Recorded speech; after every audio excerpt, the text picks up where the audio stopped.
Hey, this is Jack and Clayton, and this video is about the #1 vulnerability that your man may never share with you.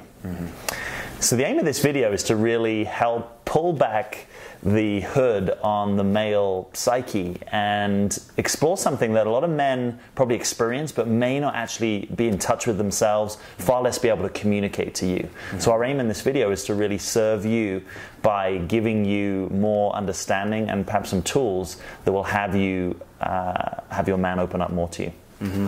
Yeah, this is really important because when you understand some of perhaps the key vulnerabilities that men are holding inside themselves, one, you can start to understand their actions more fully. Totally. You can understand why they pull away, you can understand why they leave, you can understand why perhaps they start to act cold and calloused or emotionally unavailable.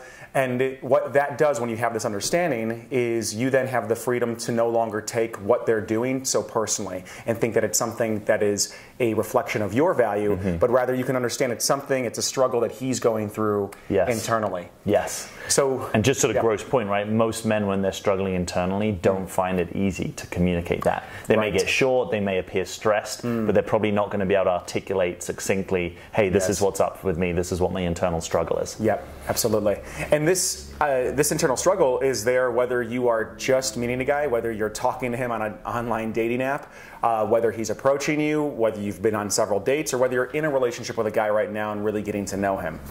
And that internal struggle, the best way to say it, is that at a core level within a masculine man, there is a deep sense of inadequacy. It's a question about whether or not they're good enough. It's a question about whether or not they can really take on the world in the way that they want to. It's a question about whether or not they can perform with you, about whether or not they can love you in the way that you need to be loved. A question about whether or not they can actually make you happy. And now the difference between confident men, really confident men, and guys that are really insecure, it's not that they don't have this voice there.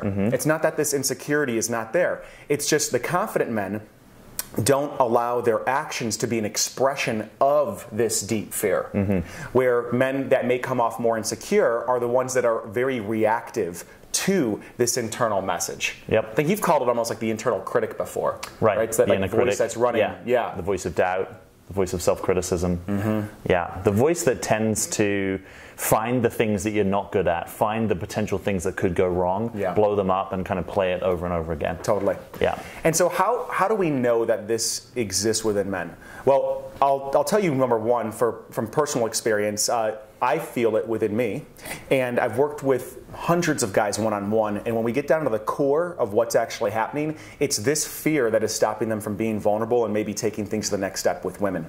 So we see it come out in the ways that men compete with each other. We see it come out in the ways where men are driven for status. We see it in the ways in which a man may begin to feel that he is not able to solve your problems, right? You bring some type of emotional situation to him or difficulty to him, and what happens, he starts to close down. And it's not like he's closing down because he can't necessarily deal with the emotion. It's that he believes in some way that it's his job to solve that problem. And he feels like he can't solve it. He starts to feel inadequate, and if this builds up too much, he might split the relationship or disconnect. Yes.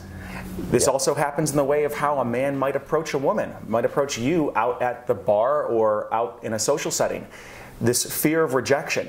And what might happen is if he doesn't feel that you are receptive, if he feels that in some way he might get rejected by you, that is just hanging there in the balance, like just waiting to be tickled. And so what you might find is a guy that is overly aggressive, or you might find guys that are overly passive. Yes. Because they're grappling with this internal fear of not being good enough. So that said, what is the solution, right? Because we know that this fear at a core level contorts men to act in ways that are not vulnerable, that are not authentic, and that may be in some realms offensive to you. So how do we begin to minimize this, and how can you begin, what can you specifically do to help a guy maybe move through this and begin to connect with you in a more vulnerable, authentic way? Yeah, so one way of framing that is to say, how can you be the maximum opportunity for him to be emotionally vulnerable and authentic? Right, so if that's our frame, then one of the things that's important, I think, is to be able to attune enough to a man to notice when those maximum moments of opportunity are. Because I think a lot of times women have a difficult experience of connecting emotionally to men, and that's totally legitimate in the sense that they're reading that accurately. Because, you know, for a lot of men, and I know you've talked before about male differentiated brains, and we can pick that up in other videos, but for the sort of just the kind of core essence of most masculine men, they're not that emotionally available when they're engaged in something that is their struggle in the world. So I think a lot of this is about creating spaces and opportunities where it's increasingly comfortable for a guy to slow down a bit, relax, and actually start to tune into his emotional experience more, and maybe connect with his woman about his emotional experience. And so how can you start to think about creating those opportunities in terms of physical environment, in terms of romantic things that you do, in terms of maybe just putting your hands on his shoulders and kind of like helping him like let the day go and relax. And that's not making that your responsibility, right? He also has a self-regulation responsibility. But if that's what you're looking for more of, is actually getting to the vulnerability of your man, then you might want to do everything that's going to contribute in that direction.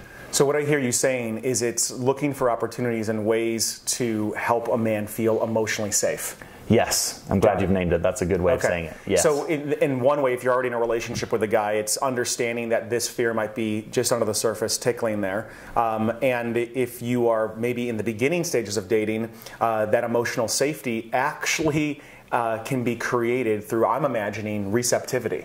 Yes. Through actually you being a little bit vulnerable and taking on a leadership role in the world of emotions, because guys are typically a little bit more locked up there. Yes. So that might be you revealing things about yourself. That might be you revealing your emotions, not in a way that overwhelms him, but just kind of like how you're feeling and being curious and showing him that there's a green light. There's a green light for him to initiate in other ways rather than necessarily kind of lock up and feel like, oh God, I don't know if she's receptive, I might get rejected. Yes. I think most women may be at risk of underestimating how difficult that is for some men, right? Like a guy who's seemingly, you know, confident, successful, crushing it in the world, that actually being in touch with the, you know, his inner child, the places where he's wounded, the places where he got shut down as a kid, the places where he's worried about whether he's going to have enough money next year or whatever his struggles are, that tends to actually be hard to talk about, even if there's so many other things where he's completely self-confident and autonomous. And it can be even more difficult for those types of guys. Right, because there's an image around that. There's an image of who they are, totally, And then suddenly in this context, connecting with a woman, taking risk with a woman,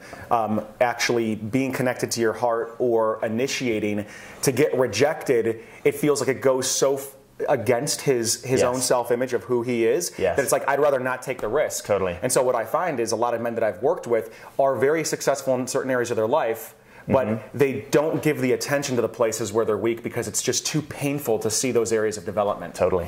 Yeah, and you can bet that any guy that's typically dominant or over-dominant, there's probably some kind of compensation that might be happening there. So the more dominant the guy, probably the more vulnerable. Even if that's like very hard to see, it's going to be buried in there somewhere. Yeah, I love that. That's great. Yeah. So we've got a webinar coming up, and it's called The 3 Keys to Being Relationship Ready, How You Can Attract a High-Quality Man.